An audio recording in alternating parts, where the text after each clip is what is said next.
ашып, бірге су тасып, достармен шулап.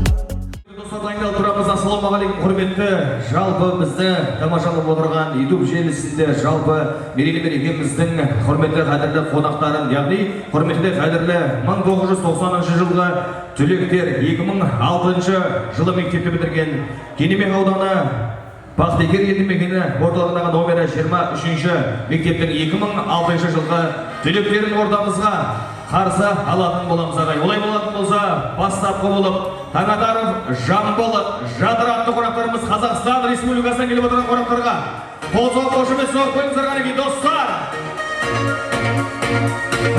Мереке құтты болсын, билет. Қол көріп қоза жүрді. Бәрекелді.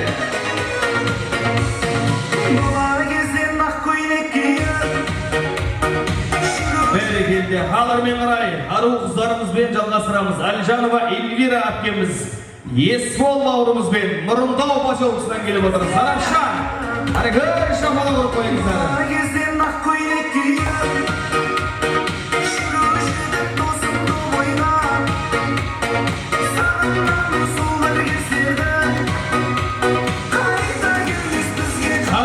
Сарапшанды қонақтарымыз Ерімбетова Дәметкен әпкеміз Марат бауырымызбен келіп отырған екен.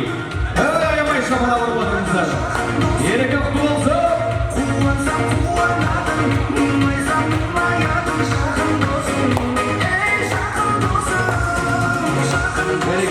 Сарапшанды қонақтарымызбен әрмен қарай жалғастырамыз. Әтемовтер отбасы, Әтемов Манат, Нұрсипат ханыммен біргелікте. Шамала құрып қойыңыздар қанекей.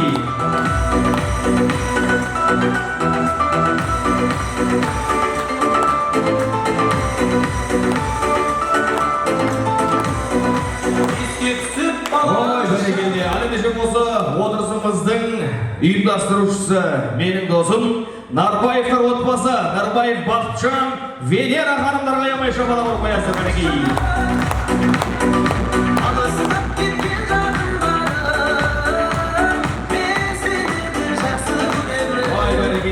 Рахмет, ассалаумағалейкум, құрметті достар, қош келдіңіздер. Әдемі, аз ғана, саз ғана, Дидар Ғанибет, тойды бір кісі бастайды, көп кісі атқарады деген бұйырған сіздер келіп отыр. Құрметті қадірлі, 2006 жылғы Бақтыгер ауылындағы номері 23-ші мектептің түлектері, біздің ағаларымыз, әпкелерімізге бір жағы жеңешелеріміз де бар шығар, мереке құтты болсын деген тілегіміз бар. Қосты бүгін бастары думанды тойды бастады, кездесу құтты болсын 20 жылдық. Құрметті Бақтыгердің жастары деп бір шапалақ алып қоямыздар. Вай бәрекелді. 20 жылдыққа сәл жас көрінесіздер, 15 жылдыққа ұқсайсыздар. Жеңешелерімізге, әпкелерімізге, ағаларымызды сақтаған үшін, ал жеңешелерімізді баптаған үшін біздің ағаларымызға, достарымызға мыңда бір алғыс айтамыз. Құдай қаласа, бір-бірімізді көріп көріміз, бір-бірімізді танып тұрмыз, әдемі кешті бірге өткіземіз деген ниеттеміз. Достар жайлы тамаша ән, бір билеп кейін орнымызға жайғасамыз. Ал достар, менің құтты болсын мінекей.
құрметті ағалар, құрметті жеңгелер, әпкелерге мереке құтты болсын деген тілегіміз бар. Мұқағали Мақатаев атамыздың тамаша сөзі бар. Достыққа жүрмен құмартып, өлгелі жүрмен өзімен артып, жауыздың барып жанында өзір болғанша, достардың келіп, ауласында өлген мың артық деген ағайын. Дүниеде адам баласына ата-анасы, ағайын туысы, бауырынан кейінгі ең жақын адам, әрине бұл сыныптас достар. Достың түрі көп, кейіншелік, жұмыс бабымен, жоғары оқу орындағы сол кездегі сәттермен болған достар бар, бірақ ең шынайы достық бұл әрине мектеп қабырғасындағы бір ауылда туылған, бір сыныпта оқыған, бір партада отырған достарға жететін достық болмайды. Өйткені балалық бал шақтағы достықтың қадірі адам баласының өмірден өткенше жасы ұлғайғандағы да ең жақын досы болып қала бермек. Ең жақын достар жиналған бүгінгі 20 жылдық кездесу құтты болсын. Тағы бір рет шапалақ ұрып қоямыз қанекей. Ай бәрекелді, 90 жастары аман болыңыздар. Бүгінде 20 жылдық кездесуге келсек, мектептің табалдырығын аттағанға 30 жылға таяп қалды. Өйткені жасымыз бүгін 35, 36, 37-ге қарап бара жатса, 5, 6, 7 жастан бірімізді таныған болса, 30 жылдан бері осылай араласып келе жатсыздар. Құдай қаласа, Алла ұзағынан сүйіндірсін. Бұдан кейін ұл үйлендіргенде, қыз ұзатқанда да осындай керемет кештің куәсі болып жүре беріңіздер. Енді бәке 10 жыл, 20 жыл, 30 жыл, 40 жылдық кездесулерді басқарып жүрміз. Ең жақсы кездесу 20 жылдық пен 40 жылдық болады екен. 20 жылдықта балдар әлі жас, тұрмысқа шығатын, жоғары оқу орнында оқитын ешкім жоқ, арқайын достармен араласасың. Ал 30 жылдық сондай жас, ол кезде ұлды үйлендіру керек, қызды ұзату керек. Ал 40-қа барған кезде бәрі жайғасқан, немере шөбере бар, арқайын жүре бересіздер. Бүгінгі 20 жылдық осындай әдемі кездесу, денсаулықтың барында, жағдайдың барында достарымен кездескен қандай жақсы. Кездесудің түрін көбіміз бүгінде Қазақстанға барып кездесіп жатады.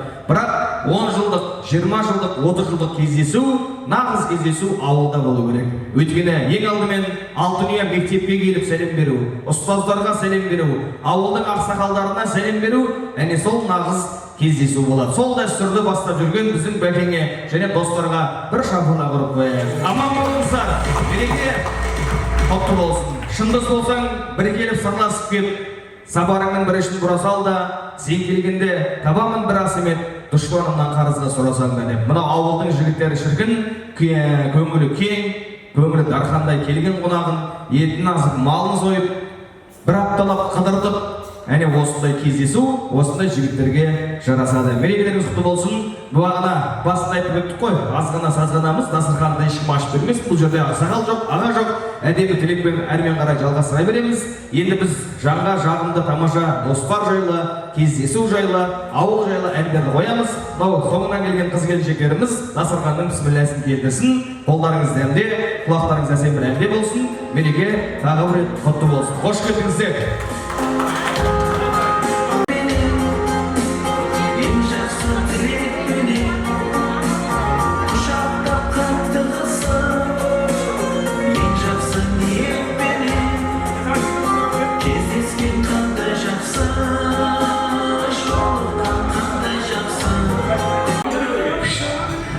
Берекелі құрметті достар, астарыңыз дәмді болсын. Мерекемізді әлмен қарай жалғастырамыз. Енді құрметті жігіттер жағы бір дәстүрдің кішкене ауытқимыз. Енді біз қазақ халқы қашанда қыз баласын сыйлаған халықпыз ғой. Жігіттер енді 10 жылдық, 20 жылдық, 30 жылдық кездесуге жиналуы оңай.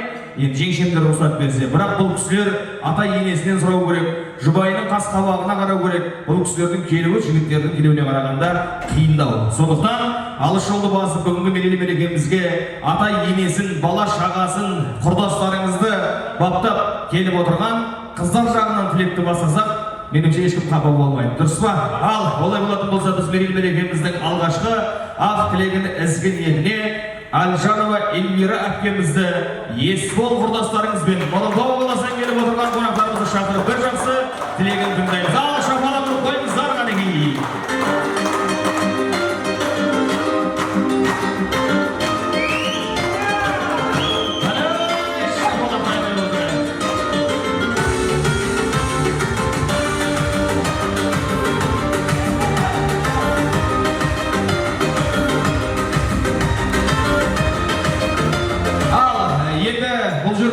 Тек өзіміз ұстаздар, ата-аналар жоқ, бейне таспанада ертең видео дайын болғаннан кейін қаласаңыздар өздеріңіз көресіздер. Енді әр тілекке шыққан достарға бір ұсыныс болады, өтініш болады. Мектеп дәуіріндегі қызықты оқиғалардан біреу айтып берсеңіздер, нұр үстінен нұр болады деп бәріміз білетін, бәріміз күлетін қызықты оқиғалардан еске алып отырасыздар. Ал бәрекелді, есеге қош келдіңіз. Әпкеміз сізде қош келдіңіз. Береке құтты болсын. Достарға тілек айтайық. Амелиев занустар, Қазақстан, Америкалар құтты болсын. Бардайым жақсы күндер осындай отырай көріп көп болсын да. Бәріне денсаулық.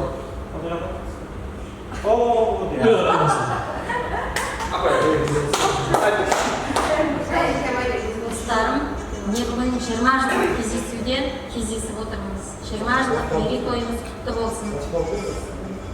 Жазылған ақ дастарханымыз әрқашан жақсы күндерге жазылсын. Жұптарың жазылып жүре берсін. Ауызбіршілікте тек жақсы күндерге кездесейік та. Қызықтардан айтайын ба? Бірінші біздердің қызықтарымыз президент сумкасын бірінші біздер алғанбыз алғаш рет. Енді мектепте менің сәл бүсіктау қыз болған Балдар ұрған міне? Ақылдайлар болған балдар ұрған. Есіктерді сындырған мұн дегенде. Басқа қыздар естемесе де класстас достар мені қатты естейді. Бұның бәрі ауызбіршіліктің арқасындағы кездесіп отырғанбыз. Жігіттерімізге рахмет, осы отырысты ұйымдастырып отырған. Келіншектеріне рахмет. Дендерің сау болсында, тек жақсы күндерде жарықшылықпен кездесіп жүре берейік. Рахмет, шапалақ ұрып қоямыздар. Менің таяғымыз жеп өсті бұл достарым десеңізші. Бәрекелді осындай табиғаттың нәзік жаратылысы болса да рахмет майызға. Батыр қыздарымыз аман болсын. Есеге мереке сізге де құтты болсын. Өзіңіз неше жылыңыз? 90. Бәрекелді. Сіз сияқты осы бір пақтегерден қыз алып, үйленіп, шаруасы өрге жүзіп, бір байып кетіп, осы атмосфера сияқты бір үлкен бір ресторан салып, коттедждер салып, мындай жерінде балконы бар екен есеге. Соған шығып, темекісін тартып, көзінде очки, жаңа ағамыз айтып жатыр дейді, осы пақтегердің қызын алмаған жігіттер қалай жасап жатыр екен дейді. Сіздің өстіп әдемі болып жүруіңіз біздің әпкеміздің арқасы шығар. Рахмет келгеніңізге. Бұдан кейінгі жігіттердің той думанында 25 жылдық, 30 жылдықта да біздің әпкеміз өстіп әдемі қылып алып келіп жүре беріңіз. Құрмет, қошемет, Нұрымтау қаласынан келген Есбол ағамызбен Эльвира ханым ғанекей. Аямай шапалақ ұрып қойыңыздар. Қош келдіңіздер, береке құтты болсын.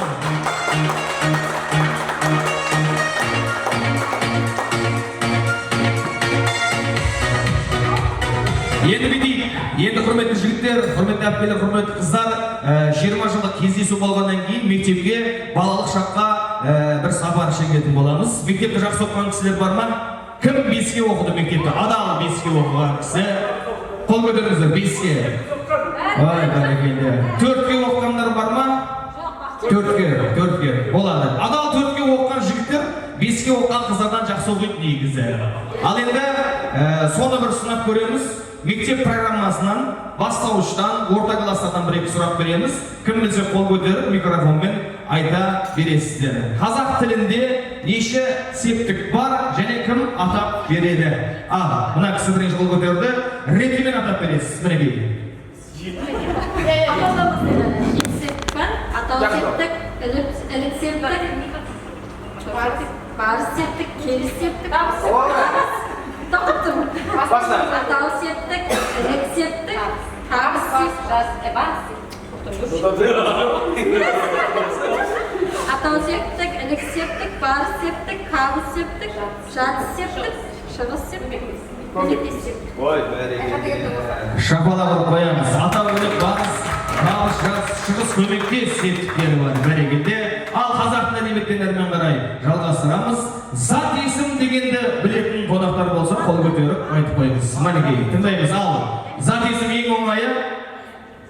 Зат есім, атын кіретін сөздерді айтамыз. Кім едіге сұрақтарға жоқ. Бәрекелді. Шапалақ ұрып қойыңыздар. Сұрақтары мен жауап беріп жатыр. Қазақ тілі әдебиетті жақсы оқыған кісілер бар екен. Енді кішкене ортаңғы кластарға өтейік.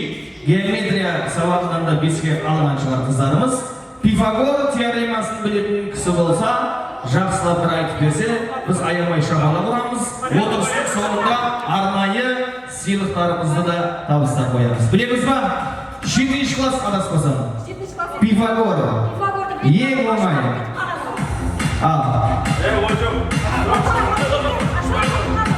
Кетіп алған, бір сол кісі 5-ке оқыған екен, қалған кісілер 4-ке оқыған екен. Ал сіздерге ең оңайы, ең қолайы әдебиет болып тұр. Абай Құнанбаевтың, қазақтың бас ақыны Абай Құнанбаевтың өлеңдерінен оқып беретін кісі болса, ал жігіттер атсалысайық. Абайдың өлеңін білмеу бұл ұят еді. Ал, мәке бастаңыз. Қамсыларда шырқытшы, бүркітші шығаданға, тастан түлкі табылар аңдығанға, жақсы атпен тату жолдас бір ғанибет, ықшам киім қолайлы аңжағанға. Шабала бұрқайыңыздар. Ал, Абайдан Мұқағалиден және бар ма? Білеміз ба? Өлеңі Мұқағалиден болса. Мәнеке, олар әдебиетшілер отбасы деп айтуға болады. Бастаңыз. Өлең бар, біле.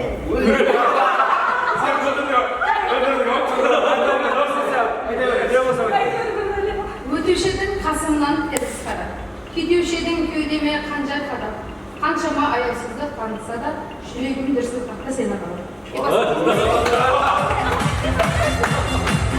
Бәрекелді, екі өлең бір-біріне ұйқасты, біздің бәкең бір күтші болып қансонарда аңға кеткен кезде, өтеушінің қасымнан деп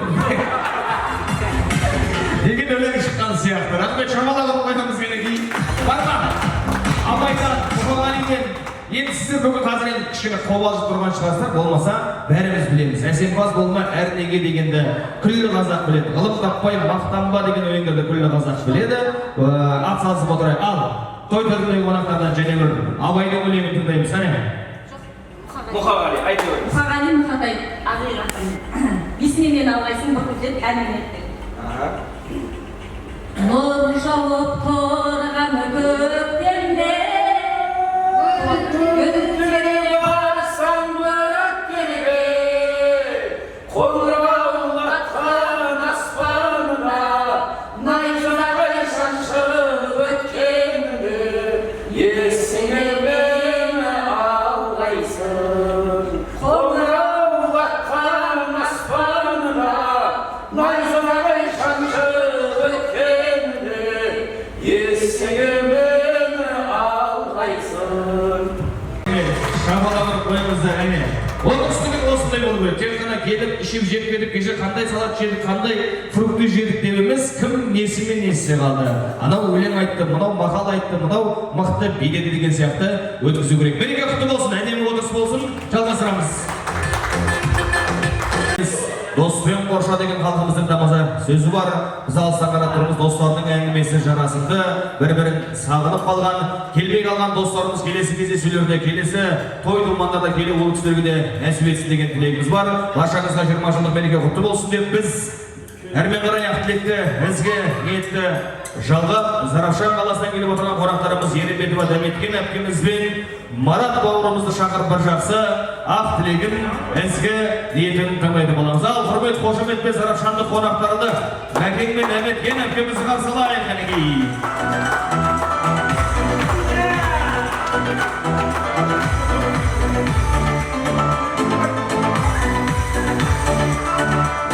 Ал бәрекелді, қош келдіңіздер, ақ тілек тізгінеті бастаймыз. Ассалаумағалейкум, достар. Бүгінгі жиналған себебіміз 20 жылдық қой. 20 жылдық баттарыңыз құтты болсын. Себепші отқанды ұйымдастырып отқан балаларға үлкен рахмет. Біз отқанды ұйымдастырудың өзі болмайды. 20 жыл дегенде кездесіп отырсыңдар, құтты болсын. Кейін отыра бердіңдер, 30 жылдыққа жалға айттыңдар. Ардайымыз ауызбіршіліктеріңді берсін. Ауызбіршіліктерінің қасында біздер кеп тұрайық. Тоқсандар жиналып отыр екен деп ұзақ. Не дейміз достар? Тапқан-тұтқандарың әрдайым тойға бұйырылсын да, сіздіктерің әбәди болсын. Әрдайым жақсы күнге тойдың алда кездесе берейік.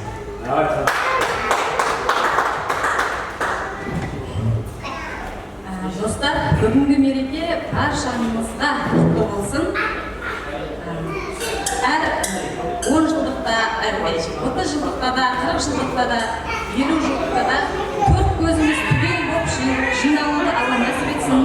Бүгінгі осы 20 жылдыққа қатыса алмаған достарымыз кейінгі жиылыстарда қатыса берсін, ендерің сау болсын, өмірлерің ұзақ болсын. Тек жақсы ниетпен, жақсы күндерде ғана кездесуді Алла нәсіп етсін. Қызықты оқиғалар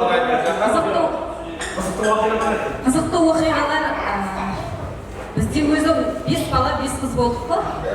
Соның ішінде жаңа айтып жатқаным бір баламыз қойға қалды, бәріміз кіріп шыққанбыз, ұрсып шыққанбыз.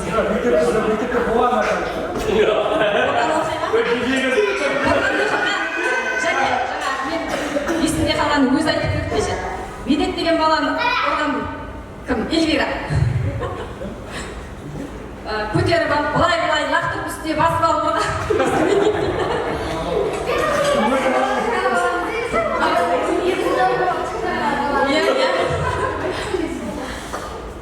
Өзімде ондай қатты қызықты оқиғаны есте алмаймын, бірақ дегенмен бір сөйлемесем дым сөйлемеймін, бірақ сөйлеп қалсам әлсәт міндетті түрде біреумен қоштасам бар.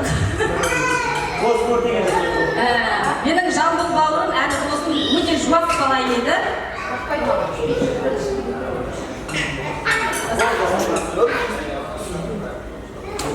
Басқа осы қатыспаған достарымыз кейінгі кездесулерде міндетті түрде 4 көзіміз түгел 5 бала 5 қыз болып, олардың жұбайларымен бірге кездесуді Алла нәсіп етсін. Ой, бәрекелді. Сол жігіттерді, кластың балдарын ұратын сәттер сол мектепте қалып кеткен болсын. Біздің мынау Есекең бар, мына жерде Мәкең бар. Кішкене қорқайын деді бұл кісілер шығып алғаннан ұрған дегенге. Әрине әзіл, сіздерге де өмірде бақыт тілейміз, ұл-қыздарымыздың қызығын көре беріңіздер. Қашанда осы достарымен кездескенде осындай қуанышта, шаттықта, той-думанда кездесіп жүре беріңіздер. Зыра-шатты қонақтарға шапалақ ұрып қоямыз, қанекей, береке құтты болсын.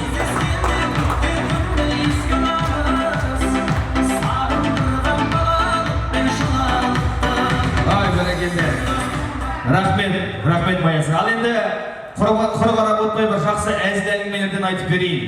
Баяғыда шетелдің ғалымдары адамның дене мүшелерінің қандай айырмашылығы бар екен деп бір зерттеп көрейін деп, әйел мен осы еркектің қандай айырмашылығы бар екен деп, дене мүшелерінен құлақтарын кесіп алып 5 жыл лабораторияда зерттепті ғой. Сосын бұлай тұжырымға келіпті. Еркектің құлағының әйелдің құлағынан айырмашылығы депті, еркектің оң құлағынан кірген сөз сол құлағынан шығып кетеді. Еркектер сол үшін кішкене сумилау болады. Базарға, магазинге жұмсасаң, жартысын алып келеді, жартысын тастап келеді деген болады. Ал енді әйелдің депті. Шіркін әйелдің құлағының айырмашылығы әйелдің оң құлағынан кірген сөз. Сол құлағынан кірген сөз шыдай алмай аузынан шығып кетеді. Сосын әйелдер кішкене өсек аяғына жақын болады депті ғой. Оны ескерген біздің Мұхағали Мақатаев атамыз ренжіп, олай емес. Әйелдерді еркектерден көп дейді, ал жарайды бола берсін көп мейлі. Әйел деген әдем ғой, әдемі, әдемілік бізге көптеп етпейді деп. Осы 90 жастарының әдемі әйел қыздарына шапалақ ұрып қойыңыздар, мінекей, аман болыңыздар. Мынау самса суымасын, 100 граммнан құйыңыздар, бір дос алыңыздар. Содан соң достар болып ортаға шығып билейміз. 90 жастары Бақтыгер, номері 23 мектеп. Мереке құтты болсын міне.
айналайын кіндік қаным тамған жер қара қалпақ туған жер айналайын кіндік қаным тамған жер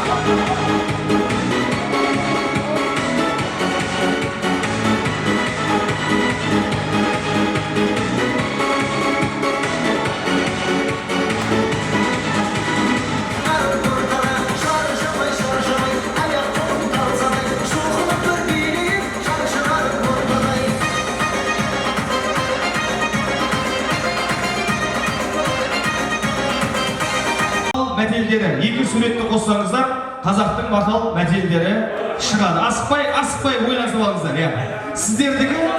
Сіздердікі қазақтың ұл бала, қыз бала есімдері. Екі суретті қосса, бір қыз баланың есімі шығады. Жоқ, төртеуінде табыңыздар, барлығын сіздер ойласыңыздар, майыстро әдемі әннен сөймелдеп қоямыз. Бәрін тауыққаннан кейін дайын болса айтамыз.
Жігіттерден бастаймыз. Камераға қарап, біреу, бәке көрсетеміз, айтып кете береміз. Бірінші сөйлетіміздің жауабы. Ал. Айтайын. Қыз өссе елдің көркі, гүл өссе жердің көркі. Бәрекелді. Шапалақ ұрып қойыңыздар. Дұрыс. Бірінші мақал мәтел дұрыс. Ал екіншісі көріп алыңыздар. Бірінші көріп аламыз. Мақал мәтелдің жауабы. Айдағаның жетешкі, сырғаның жетені. Бәрекелді. Шапалақ ұрып қойыңыздар. 90-ның жігіттері, құрдастары, молодец. Мақал мәтел. Ал. Бәк айтыңыз. Кейінгісі. Көрсетеміз. Мінеки мақалды көріп алыңыздар. Екі суретті, үш суретті қосқан кезде Қызда қырғидан тию. Бәрекелді. Шапалақ ұрыңыздар. 4 сұрақтың үшеуі. Ал. Оңай. Ең оңай мақал мәтелдердің бірі. Мінеки көріп алыңыздар. Жігіттер жағы. Ал, айтайын. Жаңа мақал. Жаңадан мақал шығып жатыр. Бұлақ көрсең, көзің аш деген мақал. Жаңа мақал шығарып жүрейін дедіңіз. Ойлап тұрайық енді. Ал, қыздардың жауаптарын естіміз. Бірінші қарап алыңыздар. Бірінші сұрақ бұл Баян Сұлу деген қыз баланың есімі. Дұрыс. Ал, кеттік. Екіншісі Қозыбай. Қозыбай. Бәрекелді, молодец. Қозы, мына жағы алтын байлық. Қозыбай деген қазақтың ұл бала есімі. Ал, кейінгісі Нұрбай. Жоқ, Нұрбай емес. Ал, кейінгісі айтайық. Гүл Жайна деген есім бұл. Гүл Жайна. Ал, енді Орманбай. Бәрекелді. Нұрбай деп, Нұр төлгі орманда болмайды, бір жерде болады. Орман, мына жағы ақша, байлық. Орманбай. 4-те 3. Жігіттер жағы жеңімпаз. Шапалақ ұрып қойыңыздар. Ай, бәрекелді. Отырамыз. Отырып та бір ойнайтын ойынымыз бар, жайғасып отырып алыңыздар. Астарыңыз дәмді болсын, билеп шаршаған болса, сусындардан бір-екі бокал ішіп алыңыз. Құрметті достар, әрмен қарай жалғастырамыз. Баршамыз енді бала кезімізде кино, сериал көріп өстік қой. Бізде енді мен 92 жылы болсам, іздеріңізден қуып келе жатқан жігітпін. Біздің заманда, біздер мектепте оқитын кезде телефон деген біршама болған жоқ. Нағыз сериал көретін, кино көретін, Яшылардан, Өзбекстаннан жатып алып кино көретін заманда өстік. Соған да шүкір. Ал енді отырыстармен қарай жалғастырамыз. Әрбір кино, фильм, сериал көрген кезде сол киноның, сол сериалға жазылған музыка, ән болады. Оны біз саундтрек деп атаймыз. Қазір дастан әндеріңіз бәріміз білетін, жанға жағымды сол кинофильмдердің музыкасын қояды. Сіздер қайсы фильмнің, қайсы сериалдың, қайсы киноның саундтрекі екенін табасыздар. Ең көп тапқан қонаққа, ең көп осы ойындарға қатысқан қонаққа бәке соңында бір 100 мың, 200 мың осы жерден атқан ақшаның бәрін сол кісіге беріп жібересіз. Келістік па? Сондықтан осындай ойындарға бәріміз атсалысып отырайық. Ал дайын болсақ ең оңайларынан бастап қиынға қарай шығып кете береміз. Кеттік. Бірінші кинофильмнің музыкасын тауып көрейік. Көке. Ой, бәрекелді. Өзіңіз білесіз бе, негізі мына кісілер танитын жоқсыз ба? Титаникті көргенбіз. Ой бе, Джек пен Розаның махаббаты, сол Титаниктің бар суға батып кетуі, айсбергке соғылу бәрін көргенбіз, Бәрін көргенбіз ба? Машинаның ішіндегі көрмегенсіз бірақ. Точно ма? Ол жерде көрсетпейді Өзбекстанда. Россияның каналынан көре береді. Кеттік әрмен қарай. Кейінгі кинофильмнің музыкасын білетін қонақтар болса. Айтайық. Оңай. Бәрекелді. Операция «Үй» деген кино. Шөрік деп білеміз енді бәріміз. Молодец. Әрмен қарай жалғастырайық. Кеттік. Криминал, Вабак. Эльвира апай бірінші орында айтып отыр. Молодец. Бірінші оны Вабак деген кино. Бірінші махаббаттың киносы деп көрдік. Одан кейін Криминалға еліктеп, ауылдың көп жігіттері картошек болып кетті. Біздің ауылда сіздің ауылда қандай білмеймін. Картаны жақсы ойнайтындарды Криминал деп атайтын болдық кейін. Ал, кеттік тастан әрмен қарай. Біздің мына кісі айтсыншы, қандай кино? Қайтар қош? Осы әпшең ба, жеңшең ба, кішкене білеміз ба? Ай, молодец. Сізден сұрағанымыз. Көргенсіз бе осы киноны? Қыш сонатасы деген, ой, Жүнсап деген жігіт болатын еді. Бірінші қара шашпен, кейін сары шашпен, сол заманда қыздардың бәрін жылатып еді әдәңгілік. Ал, кеттік әрмен қарай. Ал, жігіттер, молодец. Бригада деген кинофильмнің саундтрекі. Қара костюм шалбарлар, кожаный костюмдерді, содан кейін сөртікпа дейтін мына жерден келетін киімдер моды болып, біздерден кішкене үлгендеу жігіттер, 87-89 жігіттер соларды киіп. Ал, бар ма? Әрмен қарай. Қане, мен Венерапшымдерді айтсыншы. Тангем, Сарай Жауақыры деген кино. Міне, біздің бұл өлеңдерді бір музыкаларды жазып одан сіздер таппай қалады деген күдік жоқ. Тек сол заманға бір саяхаттап келсек, Тангемді көрген кездер, жаңағы Криминаны көрген кездер, шығып алып картон алған кездер, Жұмомның өзін айтсайшы, свет өшіп қалса, аккумулятордан қосатын үйлерге барып көрдік қой шіркін. Біздің балалық шағымыз керемет өтті. Ал, әрмен қарай. Осыны баққанға бәке сыйлық бересіз. Қарап отырыңыз. Өзіңіз тапсаңыз, өзіңіз аласыз. 100 мың соңды. Тау көрейік. Махаббат? Жоқ. Қоя бер. 100 мың соң. Міне, келді. Бәрекелді. Рамаяна. Бәкір 100 мың қалтада қалды. Қалдырған жоқ, үйде қалды. Ой, бәрінен де Рамаянаны көрген сәттерді айтсаңыздар. Қазіргі бірінші кластың балаларына қойып берсең көрмейтін шығар. Біздер түнде көріп, азанда қайтарып көріп, ана садақтардың ұшып біреу-біреуіне қайтып кеткеніне ой, мектепке барып 3 күн әңгіме қылатын ек. Ал сондай бал сәттерді бірге өткізген достарға мереке құтты болсын деп бір шапалақ ұрып қояйық. Молодец, керемет.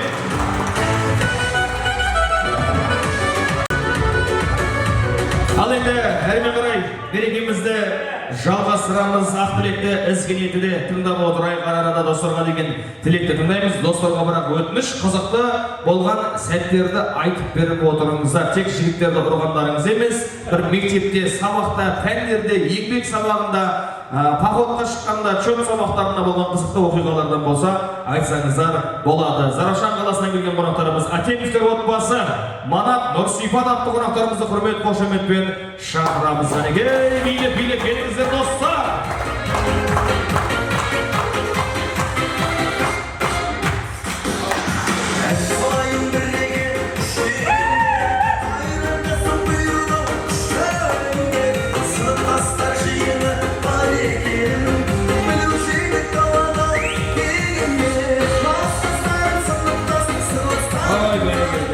Рахмет, ал тілекті бастайық.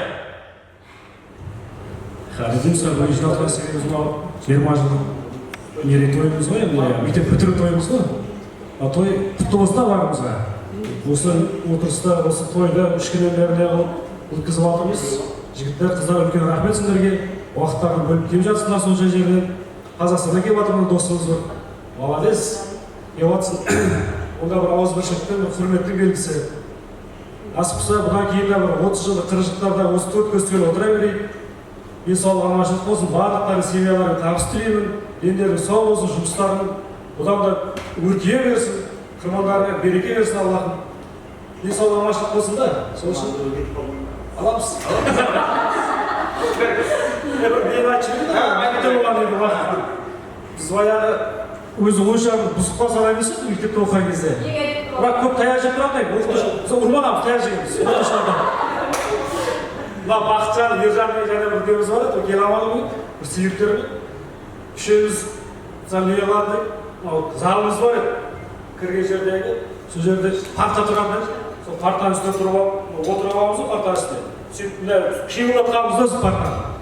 Партаны қимылдата берген, ол кезде әк қосты да бәрі. Ана әк үстіне қырылған, байқамағымыз, ұрай бергенбіз. Саулат апай, директорымыз, ол кезде жаңағы отын жағамыз ғой мектепке. Отын жинап жатыр анда жерде. Қарап тұрған деген көріп тұрып дегенде біздер. Біз байқамағанбыз. Уже жаңағы ойыны қызға түсіп кеткенбіз да. Кейін уже қарадым, көрдім, уже киген да уже қасымызға. Уже поздно да, ешнәрсе қыламайсың. Содан тұрғызып үшеуміз ұрды ғой. Ұрып аямай ұрғандаймыз. Содан енді күлеміз ғой, біз өзімізді ғой күлі. Енді ешкімге ешнәрсе демайсың, не дейсің?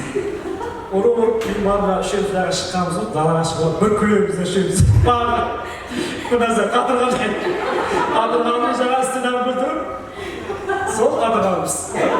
Рахмет, жамалат.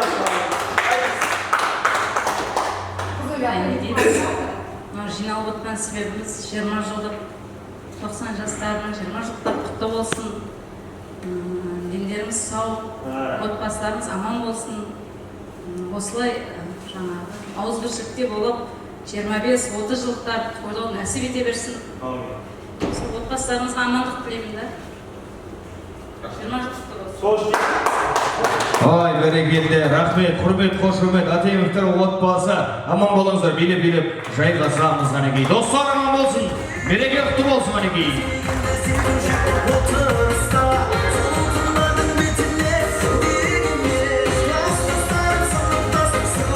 Бәрекелді, бір күні бір балабақшада осындай кішкене қазақтың балалары мужик деген сөзді үйреніп алыпты да. Сөйтіп, бақша апайынан сұрап жатыр дейді. Апай, осы мужик дегенді көп естеміз, мужик деген кім өзі деп сұрапты ғой. Сонда жаңа бақша апай түсіндіріп жатыр дейді. Балам, мужик дегені ол семьяны бағатын, ақшаны табатын, қысқасы үйдің бастығы десе жаңа бала айтып жатыр дейді. Демек, менің мамам мужик екен ғой дейді. Осылай мужик қыздар келіншектер аман болсын. Енді кәрі өздерінің балдарында, жұбайларында, бақтыгердің жігіттерінде ұрмайтын болсын. Аман болыңыздар, мерекеге қош келдіңіздер, мерекелеріңіз құтты болсын. Астарыңыз дәмді болсын, алып жеп отыра беріңіздер қанекей. Рахмет. Ал құрметті достар, мерекеміздермен қарай жалғастырамыз. Тағы да бір қызықты ойынымыз бар. Осы 90 жастардың ішіндегі қыздарменен ойнайтын ойынымыз. Бізге осы 5 қыздың ішінен өз еркімен 4 қыз біздің жанымызға келесіздер. Келіңіздер. Қарапайым ойын, ешкімнің үстінен күлетін, мазақтайтын, жүгіретін, секіретін емес. Келіңіздер.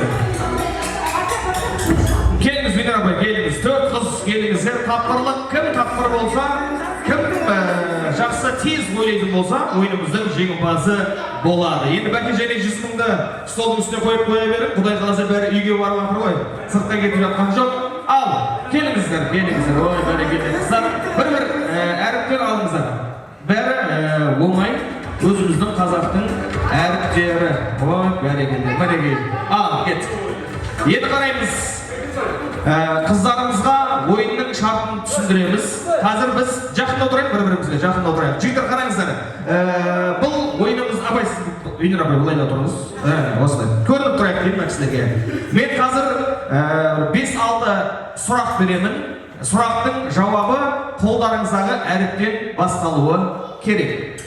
Өтірік болса да, мысал үшінге сіздің есіміңіз Елгера тұрма, есіміңіз дегеніңізде Ақмарал, Әсел, алдан келеді. Түсініңіз ғой, сіз еңілі, жоқ, мен әр сұрақ берген кезде тек осы әріптен басталатын жауап айтуыңыз керек.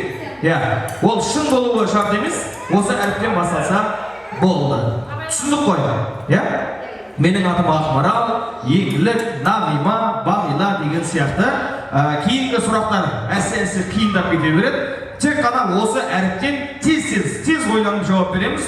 Тоқтап қалған кісі, немесе қате айтқан кісі ойынымыздан шығып кете береді. Соңында бір жеңімпаз болады. 4 қызымызға шабыт беріп, бір шабалақ ұрып қойыңыздар, құрметті жігіттер жағы. Ал, бәрекелді. Бүгінгі 90 жылдық отырыс, 20 жылдық отырысына келіп отырған 90 жастары қыздарымыз, әпкелеріміз, жеңешелерімізбен танысып алатын боламыз. Ал, есіміңіз? Анар, Еркінай, Нұргүл. Бәрекелді. Шабалақ ұрып қойыңыздар. Жаңа есімдері құтты болсын біздің әпкелеріміздің, жеңгелеріміздің. Ал, бүгінгі 20 жылдық кездесуге қай жақтан келдіңіз? Астанадан, Европа, Норвегия, Будапешт. Ой, бәрекелді. Өзбекстаннан ешкім жоқ. Өзбекстаннан ешкім жоқ. Алматыдан десе болады. Мына кісі Елтайдан десе болады. Науаи, Нұрата десе болады. Баймұрат десе болады. Бәрі шетелден келген екен. Шетелден келген қонақтарға шапалақ ұрып қойыңыздар. Әнеге поддержка беріп отырыңыздар. Ал, әрмен қарай жалғастырамыз. Бүгінгі 20 жылдық кездесуге кіммен келдіңіз? Асылжанмен, Еркекбаймен. Нексиямен. Жоқ, болды. Дәметкен ба сіздің есіміңіз? Дәметкен әпкеміз бізбен қоштасады. Жайғасып отырып алыңыз. Адам аты кіммен деген сұраққа жауап беруіміз керек. Сіздікі оңай. Бүгінгі отырысқа кіммен келдіңіз? Бақытжанмен келген. Шапалақ ұрып қойыңыздар. Ой, бәрекелді. Ал, әрмен қарай жалғастырамыз. Бүгінгі 20 жылдық кездесуге немен келдіңіз? Вагонмен. Жоқ. Вагон дегенде П әрпі емес, В әрпі болады. Венера әпкемізге шапалақ ұрып қойыңыздар. Бізде 2 қатысушы. Ал, бүгінгі отырысқа немен келдіңіз? Отырысымыздың басталғанына 2 сағатқа таяп қалды. Бүгінгі отырыста не жедіңіз? Бәрекелді. Айтпаймыз. Айтсақ азанға шейін отыра береміз. Ал, бүгінгі отырыста не жедіңіз? Алма жедім. Бәрекелді. Шапалақ ұрып қойыңыздар. Тапқырлықтарына біз тәнтіміз. Осы отырыстан кейін үйге кіммен кетесіз? Асылжанмен кетем. Бәрекелді. Ал сіз? Енемге алып кетем. Ой, бәрекелді. Енеңізге кенше кетіп қалмай тұрмыз. Ал енді кішкене қиынданамыз. Финал болып қалуы да мүмкін. Жеңімпазды анықтайтын боламыз. Қолыңыздағы әріптен басталатын ән, өлең немесе тақпақтың бір куплеті, дым болмаса бір қатары. Алматыда. Бәрекелді. Шапалақ ұрып қойыңыз. Ал, әнеге кет. Тездетіп ойлануға уақыт жоқ. 5 секунд бастадық. Ескі шаһарда.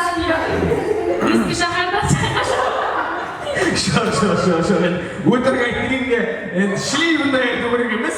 кішкене бір қосылу керек. Ал біздің жеңімпазымыз А әрпіндегі Эльвира ханымға шапалақ ұрпаңыздар. Берекеті молодец.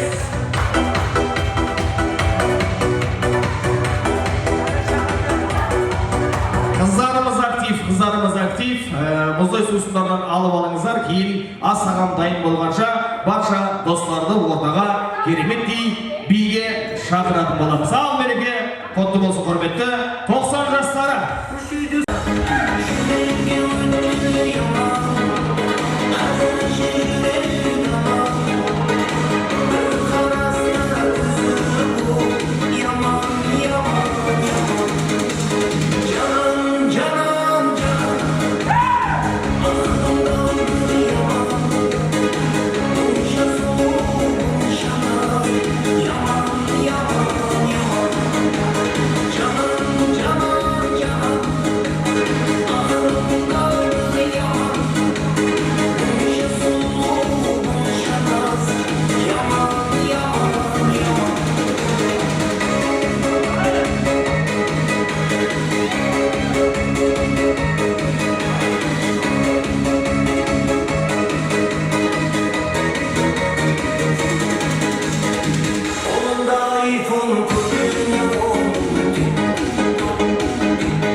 Бәрекелді. Мереке құтты болсын тағы.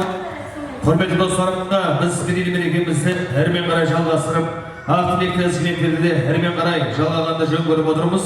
Жайнатып жұлдыздарын түнгі аспанның есімде қыздар жайлы сырласқан күн құттықтап қабаттау сөйлей білсе, ақ тілегі ашпай ма, жора жолдастардың де Нарбаевтың отбасы Бақытжан Венера қол соқ қошеметпен қарсы алыңыздар достар қанекей.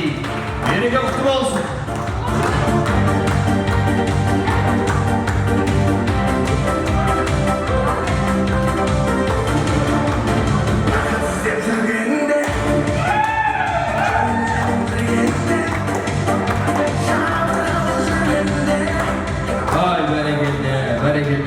Береке баршаңызға құтты болсын деген тілегіміз бар. Ал ақ тілекті ізгілетіп бастаймыз. Құрметті достар, 20-жылдықтың қарсаңында жиналып тұрмыз ғой. Бұлам барлық адамға нәсіп қыла бермейді. Бүгін біздерге осы екі шүкірден Алла нәсіп қылған екен. Соның есамын ұшырастырмыз. Бұндан кейінгі 20 жылдық 20 жыл деп бұл 30 жылдық 40 жылдық тойларды кездесіп тұра берді. Нәсіпсің дендерің сол болсын, отбасыларың аман болсын, әрқашан жақсы күнде тойдыманда кездесе берейік. Бана шалқар айтып отыр ғой, жақсы қызықты күндерде қызықты күндерден болсын деген. Шарап деген ұстазымыз бар дейді бізде. Оразбек шарап айтып тарихқа береді. Бір күні 14-ші февралға кіріп қойған ғой. Класста отырып өксеммен сондай не адам еді, интеллигент адам осындай еді.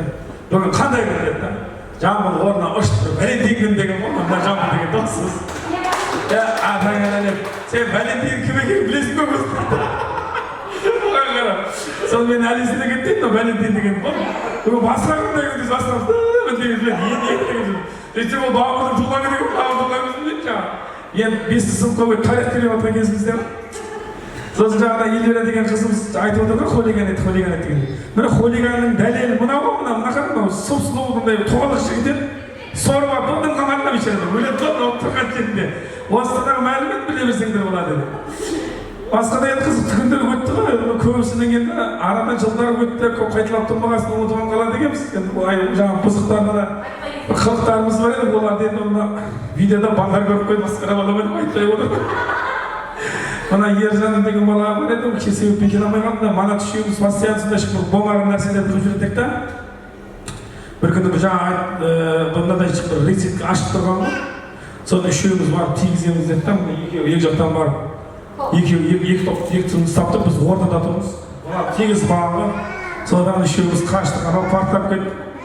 Сөйтті анаға шығып қарасақ, мына екеуі тигізген екеуі менің үстім түтін болып нәрселерін кесіп қалды. Әлі есіне кетпейді ба? Сондай шыңғызықтар көп болды ғой. Сондай шыңғызықтарды естеп отыра берейік та. Барлықтарың дендерің сау болсын. Ендігіде бұнандар төрт көзіміз түгел болайық. Мәлім себептерменен кеше оқытушылардың ішінде де кем болып қалдық. Мына оқушыларымыздан да қатыса алмай қалды. Әртүрлі өмір болғаннан кейін әртүрлі жағдай болады ғой. Барлықтар әртүрлі себеппен қоса алмай қалдық. Құда қаласа ендігіде сол өзі айналдырған 10 оқушы бітірбек, сол 10 оқушымыз 20 болып, 25 болып көбейіп, бала шағаларымызбен шулап басқасы отыра беру нәсіпсін. 20 жылдықтарың құтты болсын, дендерің сау болсын, отбасыларың аман болсын, әрдайым осындай ауызбіршіліктің арқасында отыра бер. Ой, бәрекелді, айтқан ақмет кішкентім болсын, ең бастысы ауылдағы осындай қонақжай, достарымыз аман болсын. Құрмет, қошемет қанекей.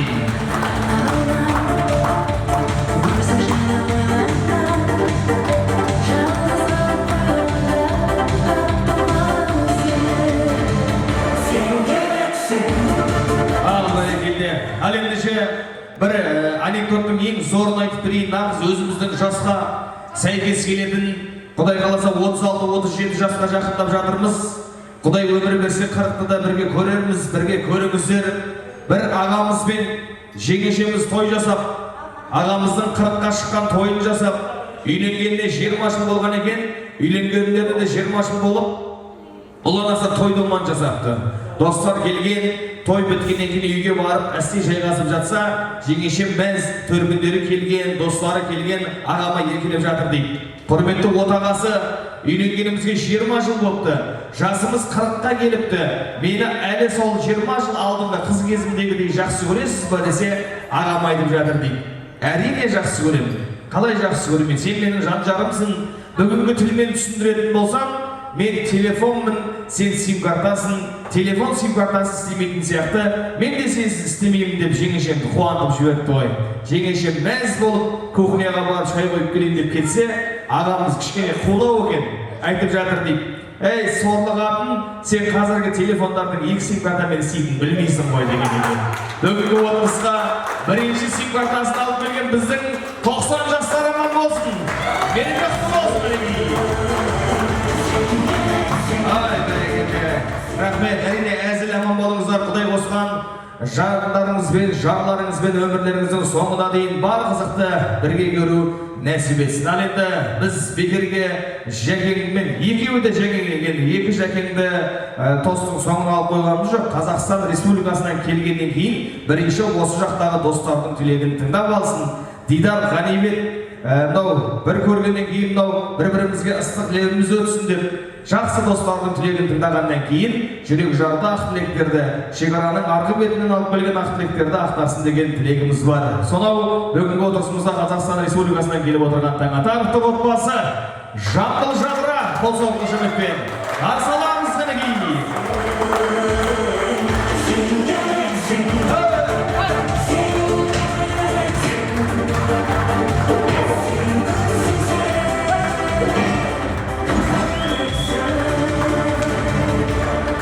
Vay bәрекелді, аман болыңыздар. Неге келіңіз мен жаныма келіңіз, жәке. Мереке құтты болсын, кішкене жақында отырайық. Ой, бәрекелді. Достарға деген ауылға келіп, ауылдың сағынышын басып жатырсыз, үлкендерге сәлем беріп, ұстаздарға сәлем беріп, достар менен қауышып жатсыз, құтты болсын. Бұдан кейін де жалғаса берсін. Достарға деген бір жақсы ақ тілек тізген етті. Тыңдаймыз әне. Ал не дейміз? Мынау бірінші бірақ денсаулық қой.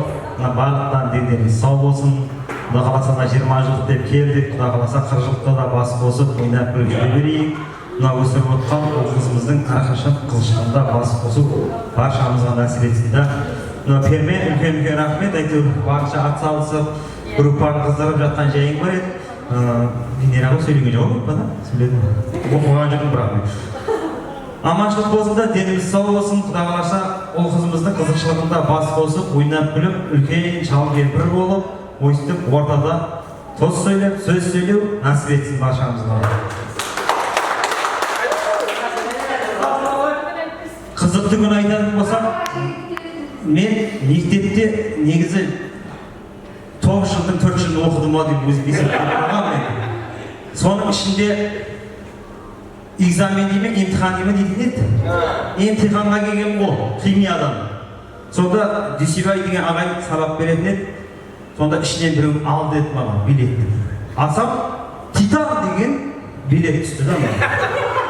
Сонда мынау деді, балам деді, қандай не деді. Мен айттым, үлкен тойларда істетілетін Титан самалым деді мен. Сонымен, ей, молодец деді. От души оқыған екенсің ғой деді.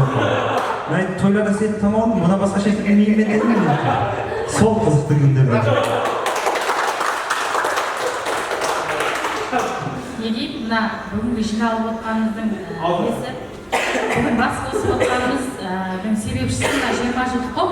20 жылдық баршамызға құтты болсын, дендерің сау болсын, отбасыларың аман болсын. Бұдан кейін де 30 жылдық, 40 жылдықта Құдай қаласа, төрт көзіміз түгел, аман есен жолға берейік та. Ең жаман күніміз осындай ойын күлкімен, жақсы күндермен өте берсін деп кездесейік. Сол үшін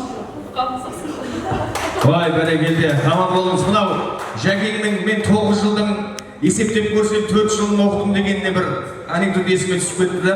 Бір 70 жасқа шыққан ата әжеміздің тойы болып жатыр екен, құрметті жігіттер. Жәке, жасы 20 жаста үйленген, 50 жыл болыпты үйленгеніне. Алтын тойын жасап, мен сияқты тамада, ау ата, үйленгеніңізге 50 жыл болыпты, құтты болсын деп айта берсе, атам микрофонды алып, үйленгеніме 50 жыл болғанмен, әжеңмен жасағаныма 25 жыл болды деп айтады дейді. Сонда қорқып кеткен қалай, неге олай болды десе, мен сменамен жұмыс істеген, бір күн үйде, бір күн жұмыста болған. 25 жыл екен. Сізге де сондай болып тұр. Құдай қаласа алдағы уақытта жеңешеммен қоса қартайыңыз. Бәке, сыйлық бар ма? Міне, айтыңыз. Ал енді достар жағы өздерің білесіңдер, мына Қазақстаннан келген жаңыл досымыз кеше құралақан келмейін деп осы әйелдерге, келіншектерге деп сыйлық, сый сияпат алып келген екен. Енді орамал тон болмай жол болады деген ғой, біз әмен құралақан жібермей, ақшалары көп болсын деп бір карман алдық осы барқанша. Ой, бәрекелді, құтты үйден қоршықпаңыздар, орамал тон болмай жол болады. Ой, бәрекелді. Мынаған теңгемен біраз кетеді. Bir үйдің бір көліктің ақшасы кетеді. Ой, молодец.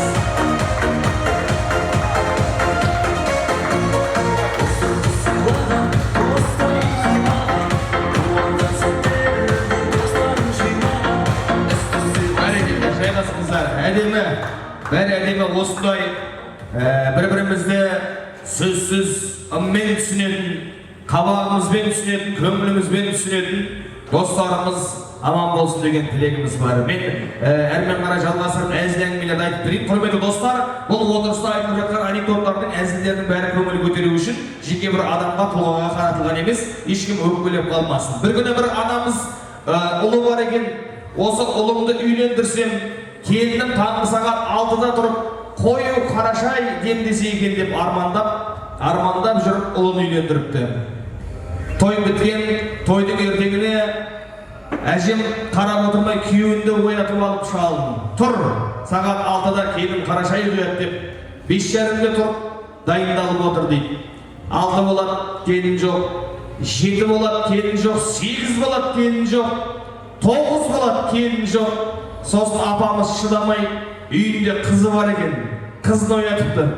Қызым, тұрып шай құй, ертең келін болған үйінде ұйықтайды екенсің ғой деп айтады дейді. Әрине біздің әпкелеріміз, жеңешелеріміз, ата-енелеріне, ата-аналарына қызмет жасасын, осы ағаларымызбен бірге қартайсын. Береке, құтты болсын, тағы бір рет қош келдіңіздер. Ал бәрекелді, құрметті достар, мерекеміз әрмен қарай жалғастырайық. Біз мынау мереке барысында Жәкеңнің Жамбыл ағамыздың биіне шынымен тәнті болып отырмыз. Біз ар жақтан отырып, енді қазақтың бір тойы болсын, думаны болсын, би жарыссыз өтпейді ғой. Құрметті қонақтар, біз Қазақстан мен Өзбекстанның бишілері қайсысы мықтырақ билейтінін бір анықтап алайық. Бәке, сіз енді шынымен сый-сияпатты дайындап тұрыңыз. Жәкең келсін, қала өзінің жолымен, қала осы жерден достардың ішінен билейтін бір кісіні алып келсін. Бәке, ауылдан осы Өзбекстаннан бір досыңызды жұбайымен шақырасымайда, осылай шығарма ең жақсы билейтін қонақты біз бүгінгі отырыстан анықтап аламыз. Жәкеңнің биі керемет, Жәкеңнің биі тамаша, бірақ соған жақсы жараса билейтін кісі келсін. Ал, келіңіздер. Қол ұшығы қойып қойымыз, бірден кім жеңісе соған береміз. Ой, бәрекелді, бәрекелді. Жамбыл ағамызбен Дәметкен ханым, Есқұл ағамызбен Нұрсипат ханым. Ой, бәрекелді. Шапалақ ұрып қойыңыздар, поддержка. Айттық қой, жаңа келістік. Видеоны мына жігіт дайындап бергеннен кейін бәкеге хабарласам, YouTube-ға қойсаңыздар қоясыздар, қоймасаңыздар өздеріңіз көресіздер. Сол үшін ешкім жоқ, ұстаздар жоқ, ата-аналар жоқ. Ең жақсы, ең мықты билейтін қонақтарды біз анықтап алуымыз керек. Раса дайын болса, алғашқы ән Ертқанеге 90 жастары мереке құтты болсын.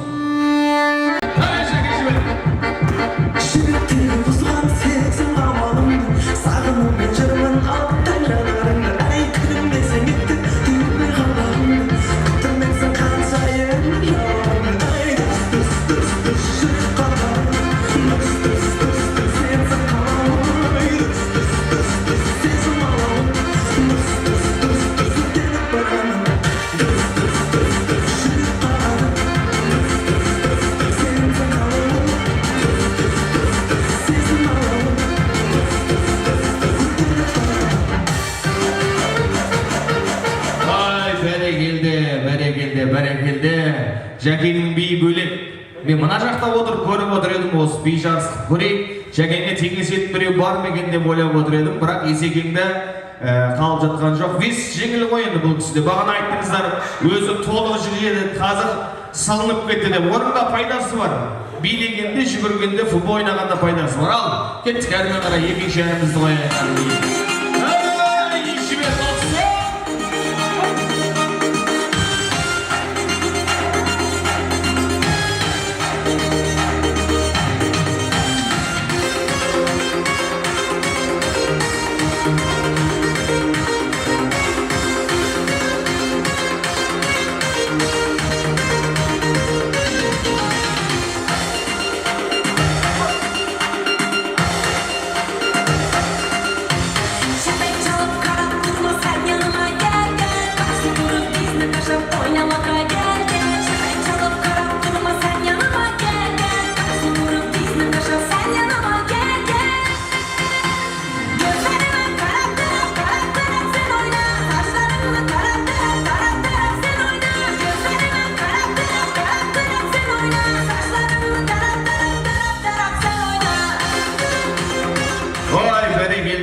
Рахмет. Осылай қысқа билесек шаршап қалмаймыз. Енді мен 15-16 жыл той басқарып, қазір енді көп тойлар тойханада болады ғой.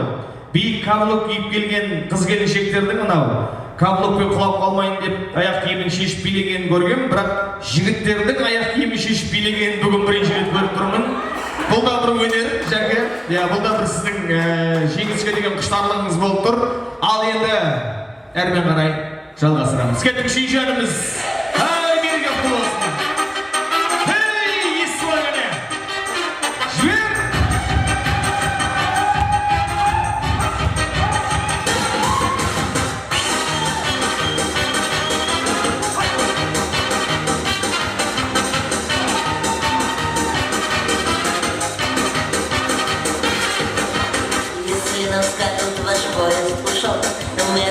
Просто, что подождем другого. И что на перроне скучать не пришлось. Мы накроем стол и выпьем за любовь, и будет хорошо. Все будет хорошо, все будет хорошо, я это знаю. Хорошо, все будет хорошо, но чувствую, я девки загуляю. Ой, загуляю.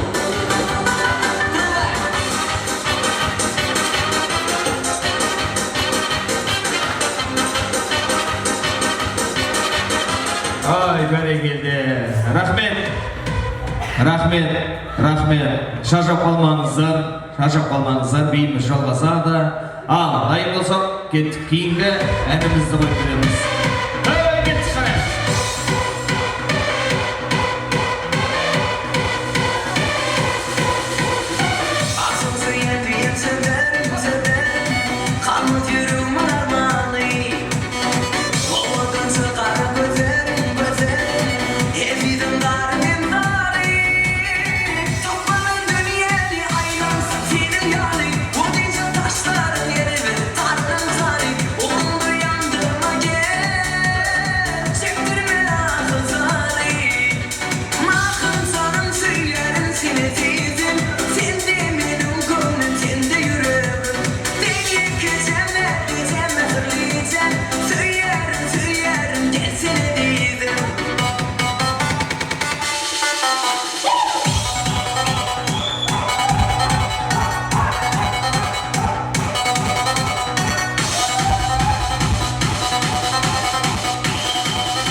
Керемет, біздің өнерпаздарымыз бірінен бірі қалар емес.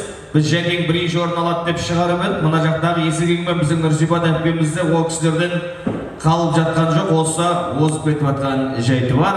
Ал Есекең бір ат суарып алсын. Жақсылап ат суарып алыңыз. Шауараттың тоғы жақсы деген.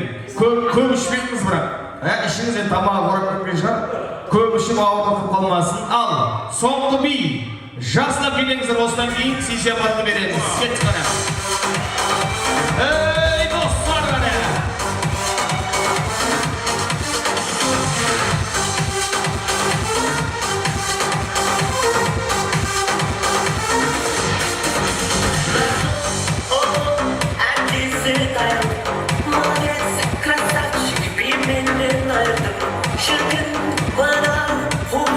Что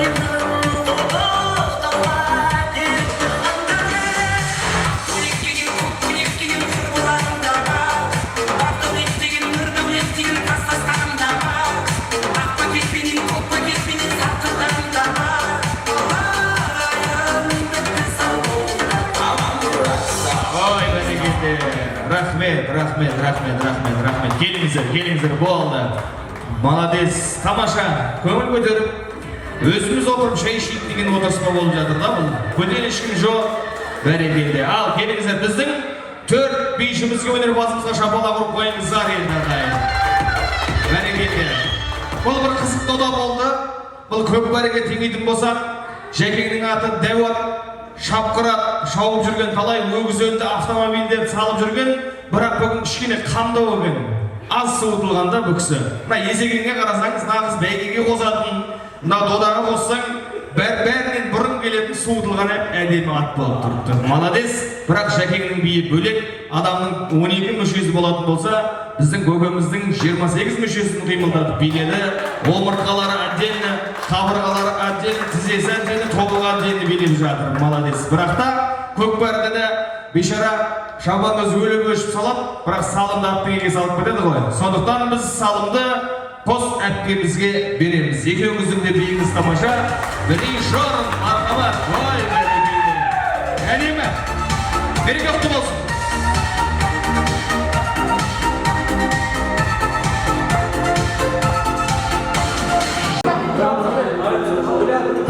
Құрметті достар, мерекемен екеуміздермен қарай жалғастырамыз. Бүгінгі сіздердің 20 жылдық кездесулеріңізге арнайы келіп, 3 күннен бері қызметтеріңізді жасап жүрген жас жігіт ініміз, қазақта тамаша сөз бар, болатын бала 15-де баспындер, болмайтын 50-де жаспындер деп. Айту арып, Нұржан інімізге бір шапалақ ұрып қоясыздар. Зарafşan қаласы Арыс медиа студиясы бүгінгі осылай қазақтың той думандарын әдемі қылып түсіріп, бейнетаспаға жазып, тарихқа жазып қойып, YouTube желісінде, Instagram желісінде таратып жүрген Арыс медиа, және де біздің Нұржан ініміз Науаи облысындағы осы қазақ қарақалпақ тойларында жүрген ең жас жігіт екен. Небәрі 10-шы сынып енді. Молодец, өркені өссін, қазақтың қарақалпақтың тойы бітпесін, қызмет жасаудан шаршама. Сіздермен өзі классасай болып кеткен шығар. Бәрекелді, аман болсын. Енді бір жақсы ойынымыз бар.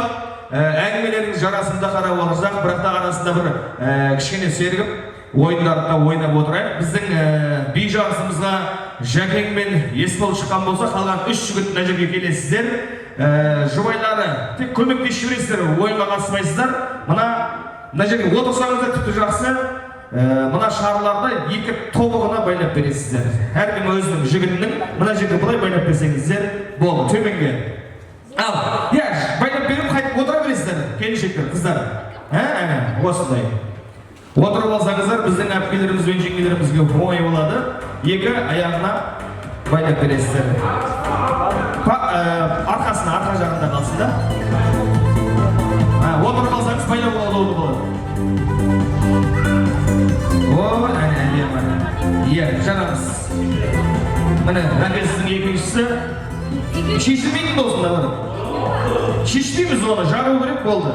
Кейін лентаны апыстаймыз ғой, ойын біткеннен кейін. Ал, жақсылап байлап беріңіздер, асықпай.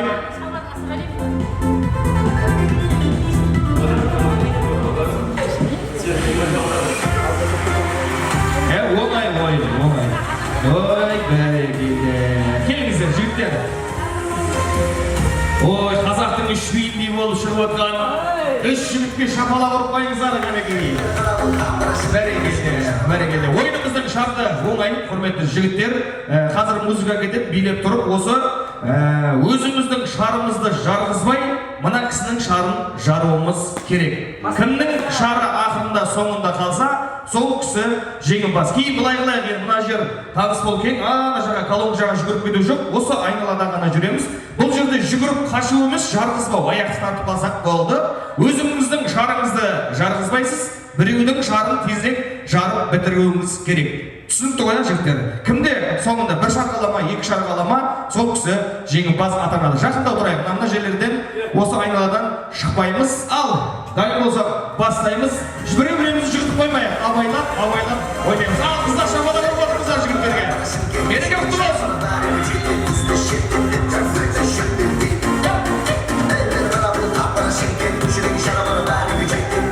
Жақындау, жігіттер, жақындау. Ұзақ кетпейміз.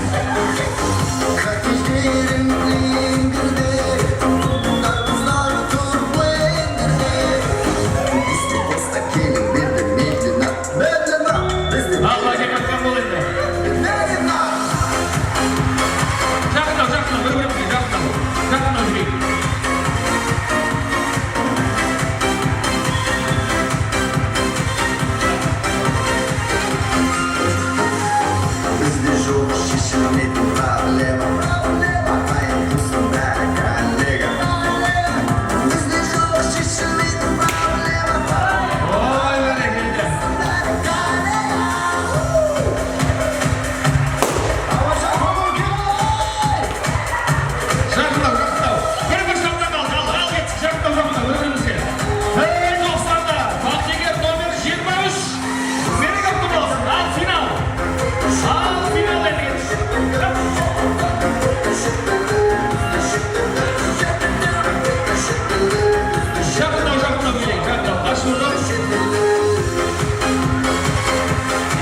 Ой,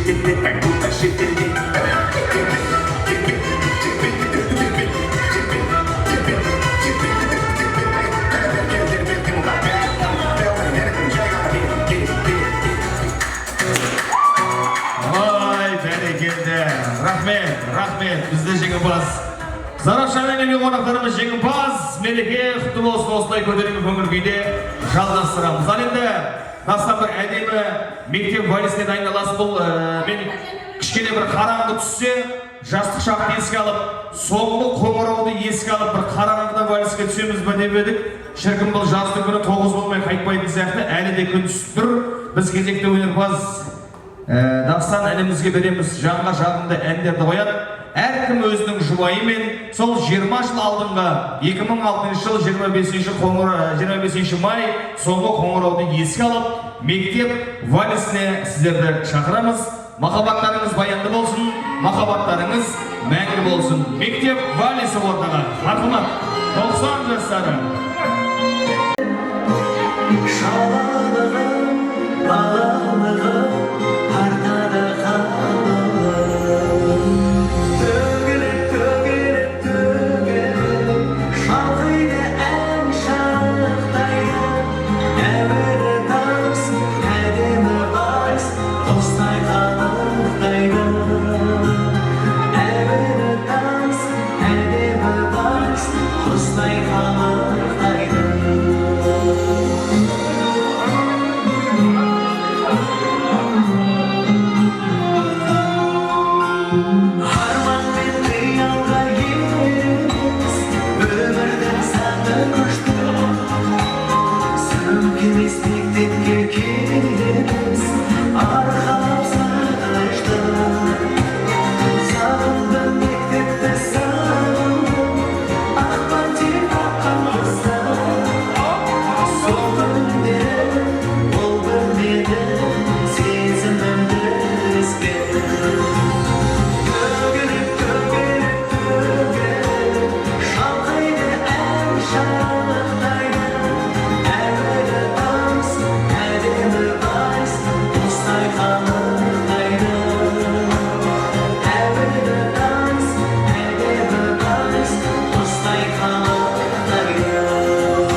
Keliniz şakırıp bir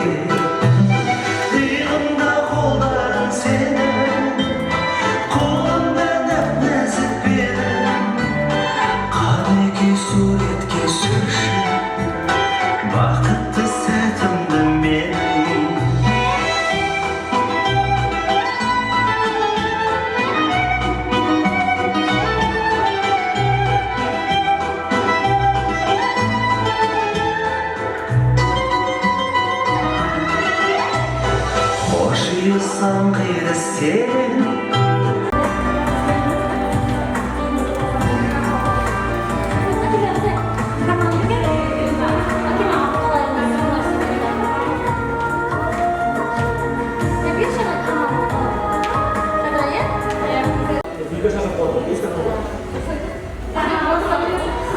Ал құрметті мерейлі мерекеміздің қатысушылары, құрметті 90 жастары, Керемет ауданы Пақтегер ауылы орталығындағы номері 23-ші жалпы білім беру мектебінің 2006 жылға түлектері, мерейлі мерекелеріңіз 20 жылдық кездесулеріңіз тағы бір рет құтты болсын деген тілегіміз бар. Баршаларыңыз аман болыңыздар. Енді бұл жағына балалықты артқа тастап ағалыққа қадам басатын сәттер, сондықтан ұл қыздарымыздың той думандарында, жақсы той думандарда, мынау бір қоныс тойларда, туған күндерде болсын, жалпы демалыстарда бір-бірімізді іздеп тұрсақ, арамыз қаншалық жақын болса, отырыстар, кездесулер, одан кейін сіздерден өрбіген ұл қыздар, әкеміздің, шешеміздің досы деп олар да араласса, алдағы уақытта жиі кездестіруға мүмкіндік болады деген ойдамыз. Осы алдымен мектептеріңізге, ата аналарыңызға, ұлағатты ұстаздарыңызға еңбек қылудан, қызмет жасаудан ешқашан шаршамаңыздар.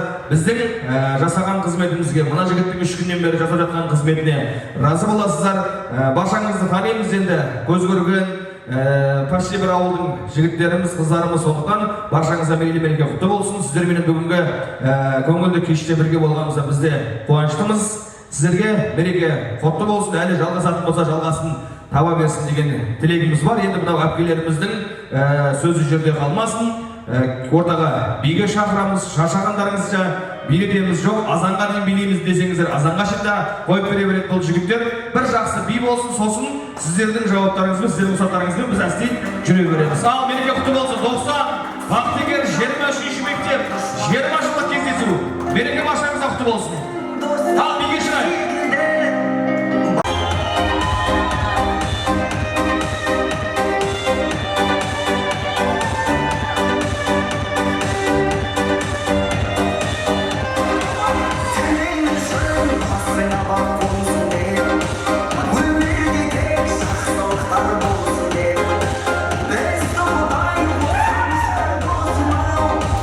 Mama,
Udah,